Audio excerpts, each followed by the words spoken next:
Bonjour et bienvenue dans votre revue de la presse du jour sur adionews.info. Pour Sud Quotidien qui titre Chronique d'une implosion annoncée, c'est un congrès à haut risque en perspective. Le journal L'Observateur révèle aussi que la France saisit Macky Sall sur le cas de Bibo Bourgi concernant le dossier de l'enrichissement illicite. L'état de santé d'Ibrahim Khalil Bourgi s'est dégradé ces derniers temps. La France est intervenue pour que l'homme d'affaires puisse aller subir une intervention chirurgicale à Paris. Rappelons qu'il est interdit de sortir du territoire sénégalais et les médecins de l'hôpital Grand Yoff ont refusé de prendre le risque de le soigner. Les lenteurs de la procédure de l'affaire Chérif Ndaw sonne comme un bouclier pour les suspects selon le quotidien.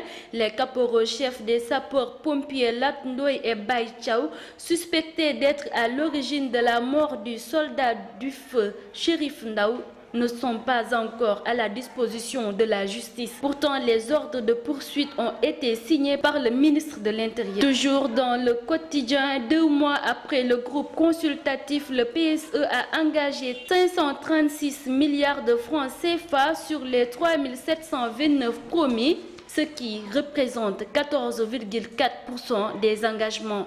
Idriss Seck, le président de Rewmi, se fait entendre encore. Il déclare dans l'Observateur que des intellectuels et des journalistes sont devenus des dames de compagnie du couple Faisal. Recevant hier au sein de son parti les responsables de Dakar, il s'est encore défoulé sur Macky. Pour lui, si les gouvernants quittent les préoccupations des populations pour se vautrer dans leurs privilèges, ils seront destinés à être sanctionnés. Cheikh Modou Kara est dans tous ses états. Je serais ravi si j'avais passé au moins 48 heures en prison, affirme le général de Bamba. L'interdiction du port de treillis à ses disciples et sa convocation à la police lui sont restés à travers la gorge. Devant ses militants, Kara a qualifié d'insensée cette mesure du gouvernement. 1914-2014, la Médina a 100 ans. Le Soleil s'intéresse à la célébration du centenaire du quartier de la Médina à Dakar. Une vieille dame qui peine à tenir son rang. Si le visage de la Médina a changé, cette cité est toujours confrontée à beaucoup de problèmes. Assainissement, sécurité, occupation illégale de l'espace public, le chômage des jeunes.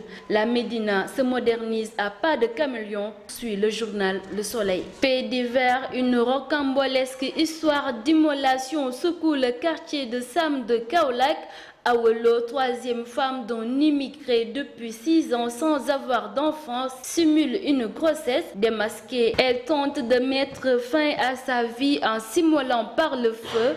Awolo, ne pouvant plus supporter les colibés de ses co-épouses fertiles, elle a commis l'irréparable.